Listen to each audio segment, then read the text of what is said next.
اب تیسرا باب اس کے بعد شروع ہوتا ہے، تیسرا باب جو اس کا نام ہے سفیانی خلفاء اور دوسری خانہ جنگی۔ اب اس میں حضرت معاویہ نے جب پوری سلطنت کا کنٹرول سنبھالا تو انہوں نے رومیوں پر حملے شروع کر دیے، اور حتیٰ کہ جو قسطنطنیہ ہے، استنبول جو آج کا ہے، وہاں تک پہنچائے ہیں۔ اب یہاں پر جو عرب کتب ہیں عمومی طور پر وہ روایات بیان کرتے ہوئے حضرت معاویہ جو وہ پس منظر میں چلے جاتے ہیں، اور کوفہ و بصرہ کے جو گورنر ہیں مغیرہ اور زیاد بن ابی، یہ دو بالکل شخصیات جو ہیں یہ نمایاں ہو جاتی ہیں، اور ساری روایات بالکل انہی کے گرد گھومتی رہتی ہیں، جیسے کہ عبد الملک بن مروان کے عہد میں جو ساری روایات ہیں وہ حجاج بن یوسف کے گرد گھومتی ہیں، یہاں بھی بالکل ایسا حضرت معاویہ جو ہے وہ پس منظر میں چلے گئے۔ اور جو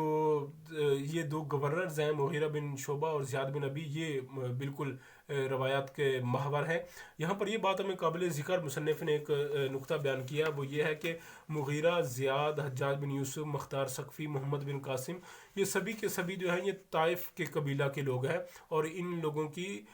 ہم اسلام میں اچھا یا برا، بہرحال ان کی تاریخ میں ایک انتہائی اہمیت کی حامل ہے۔ مصنف نے مغیرہ بن شعبہ اور زیاد بن ابی کے حالات زندگی درج کیے ہیں، اور اس کے بعد پھر یزید کی جو ولی عہدی ہے اس میں کیسے ولی عہد بنے اور پھر کیسے خلیفہ بنے، اس کے بارے میں مکمل تفصیل دیتا ہے۔ ساتھ ہی ساتھ ولہوزن کا ایک طریقہ یہ بھی ہے کہ یہ خود سے پہلے جو مستشرقین ہیں، جو ان کی آراء ہے، بعض میں تو ان کے ساتھ اتفاق کرتا ہے اور بعض میں ان پر شدید تنقید کرتے ہوئے رد کر دیتا ہے، جیسے ول ہے اور اے ملر، ان کے نقطہ نظر کو یہاں پر جو یزید کی ولی عہدی کے بارے میں جو ان دو حضرات نے ابن اسیر کی جو روایات لی تھیں، جس میں وہ بتاتا ہے کہ جی خود معاویہ مدینہ آئے اور انہوں نے حسن بن علی، عبداللہ بن عمر، عبد الرحمن بن ابی بکر اور عبداللہ بن عباس پر انتہائی سختی کی کہ وہ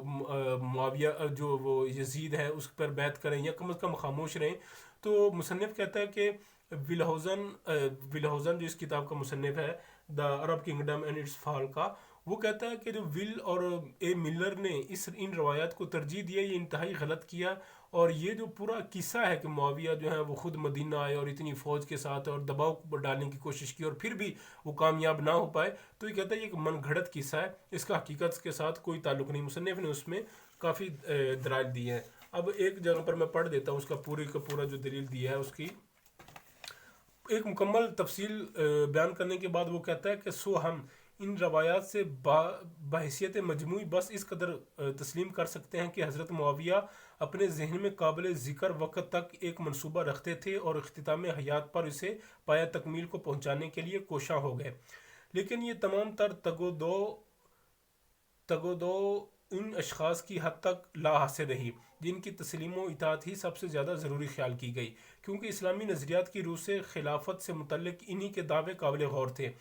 اس سے زیادہ روایات میں کچھ بھی مذکور نہیں۔ ایک سن رسیدہ انسان یعنی حضرت معاویہ کے کردار کے ساتھ یہ بات بالکل بھی لگا نہیں کھاتی کہ وہ دور امن میں ہزاروں سواروں کی خود کمان کرے، اور وہ بھی حجاز میں موجود محض 4 افراد پر دباؤ ڈالنے کی غرض سے۔ پھر وہ پہلے انہیں پچکارے اور پھر ان پر جبر و قوت کا استعمال کرے، اور پھر اس سب کے باوجود اس معمر شخص سے کچھ بھی نہ بن آئے، کیونکہ جن افراد کی وجہ سے یہ سب کچھ بروئے کار لایا گیا، انہی افراد نے بیعت ہی نہ کی۔ مزید یہ بات بھی مضحکہ خیز ہے کہ آپ نے شہر مکہ میں مسلح قوت کے ساتھ ہلہ بولا، نہ کہ مدینہ میں، جبکہ وہاں بیعت کا معاملہ انتہائی غیر پسندیدہ صورتحال میں واقع ہوا تھا۔ مزید برآں ڈرامائی تقریریں اور مہم جویانہ مناظر جن کے زیریں اس داستان کی آرائش و زیبائش کی گئی ہے، اس داستان کی حقیقت میں قطعاً اضافہ نہیں کرتے۔ اب یہ دیکھیں مصنف کہتا ہے کہ یہ ایک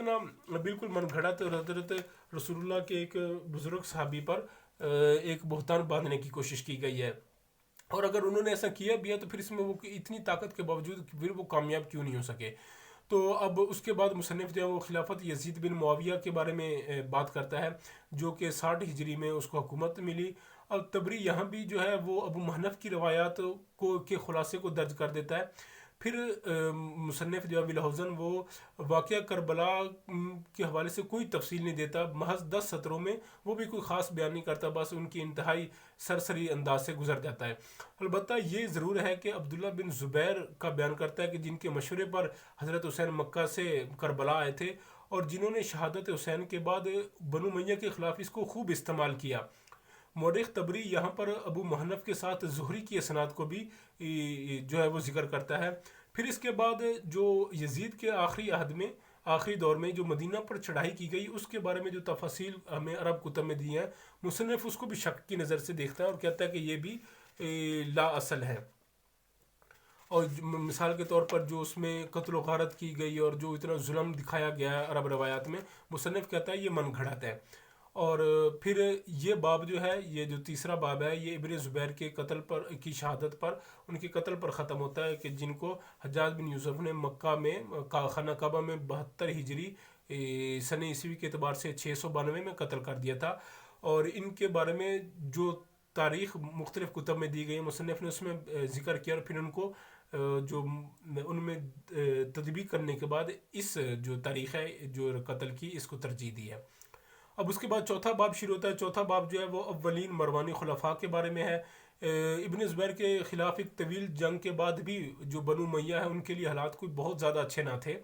بلکہ جب وہاں سے فارغ ہوئے تو عرب قبائل وہ ایک دوسرے میں لڑنا شروع ہو گیا، جن میں قیس و کلب کے قبائل ہیں، تمیم اور ربیہ کے قبائل ہیں، ان کے بارے میں مصنف بیان کرتا ہے۔ پھر اس کے ساتھ ساتھ بنو امیہ نے اب جو اصلاحات شروع کی تھیں ان کے بارے میں بیان کرتا ہے۔ اب ہمیں یہ دیکھنا چاہیے کہ اب جو بنو امیہ کے خلفاء بن رہے تھے وہ یہ لوگ تھے جو اسلام میں پیدا ہوئے تھے۔ اس سے پہلے جو وہ تھے وہ اسلام میں یا اسلام سے پہلے پیدا ہوئے تھے، لیکن یہ جو حضرات ہیں یہ اسلام میں پیدا ہوئے تھے، اس لیے ان کا اسلام کی طرف ایک قدرتی رجحان بہت زیادہ تھا۔ اب انہوں نے شام کو روحانی مرکز بنانے کی کوشش کی، بالخصوص جو عبداللہ بن عبد الملک کے زمانہ میں، جس نے گنبد صخرہ بنانے کی کوشش کی۔ اس کے ساتھ ہی اس نے شام میں خنزیروں کو قتل کرنے کی کوشش کی، قتل کیا، خوب قتل کیا، کیونکہ وہ عیسائیوں کے ہاں وہ اس کو کھاتے تھے اور اسلام میں حرام ہے۔ اسلامی سکوں کی ڈھلائی کی گئی۔ اس کے ساتھ ساتھ جو مصنف نے پھر حجاج کے جو اہم کام ہیں ان پر کسی حد تک تفصیل سے بیان کیا ہے، جن میں شامیوں کی جو ایک عسکری حکومت تھی اس کو مضبوط کیا۔ ولید اول کے عہد میں ایک طرح سے مکمل اختیارات جو تھے وہ حجاج کے پاس تھے، اور پھر اس نے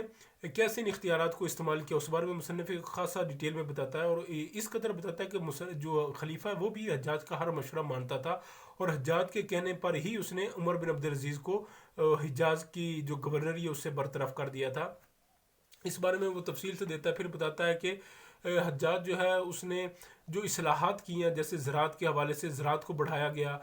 بھینسوں کو ذبح کرنے سے منع کر دیا گیا تاکہ زیادہ سے زیادہ زراعت کی جائے، نہریں کھدوائی گئیں، فوج کو ہر طرح سے سہولیات دی گئیں، اور اچھا خاصا پیسہ بھی کمایا گیا۔ مثلا جو ہندوستان کی مہم تھی، جو محمد بن قاسم جس کی سربراہی کر رہے تھے، وہاں پر ٹوٹل جو خرچہ وہ 6 کروڑ آیا تھا، اور جو اس سے فائدہ حاصل ہوا وہ لگ بھگ 12 کروڑ کا فائدہ ہوا۔ تو جو حجاج بن یوسف ہے اس کی جو وفات ہے وہ بھی 714 جو عیسوی میں ان کی وفات ہوئی تھی۔ اس وقت اس کی عمر جو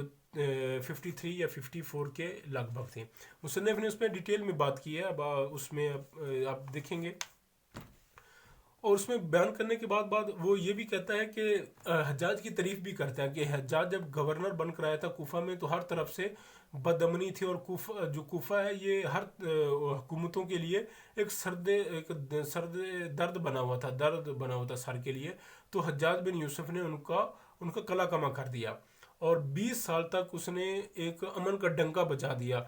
اور اس میں تفصیل سے بیان کرتا ہے۔ اس میں بالخصوص جو بغاوتیں ہوئیں، جن میں عبد الرحمن بن اشعث کی بغاوت تھی جس نے بنو امیہ کی حکومت کو ہلا دیا تھا، حتیٰ کہ جو خلیفہ تھا اس نے حجاج بن یوسف کو برطرف کرنے تک کا سوچ لیا تھا۔ تو یہاں تک، اور پھر مصنف نے اس میں بیان کرتا ہے کہ کیسے اس نے حجاج بن یوسف نے اس کو ختم کیا، اور حجاج بن یوسف نے کیسے عبد الرحمن بن اشعث کو قتل کر دیا۔ اس میں مکمل میں جیسے ہم نے پہلے کہا کہ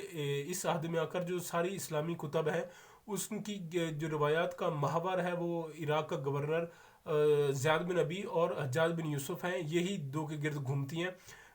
ولاحوزن نے ان دونوں کا موازنہ کیا، اور وہ کہتا ہے کہ ذاتی حیثیت میں تو حجاج ذہانت زیادہ ذہین تھا، البتہ حکومت چلانے کے معاملات میں جو زیاد ہے وہ اس سے زیادہ برتر تھا۔ مثلا ہاں البتہ ٹیکس کے حوالے سے، زراعت کے حوالے سے زیاد جو ہے وہ حجاج بن یوسف سے زیادہ بہتر تھا، اور حجاج بن یوسف ایک انتہائی سختی کرتا تھا، جبکہ زیاد بن یوسف ابھی ہے وہ اتنی سختی نہیں، بلکہ وہ معاملات کو بہترین انداز سے چلا لیتے تھے۔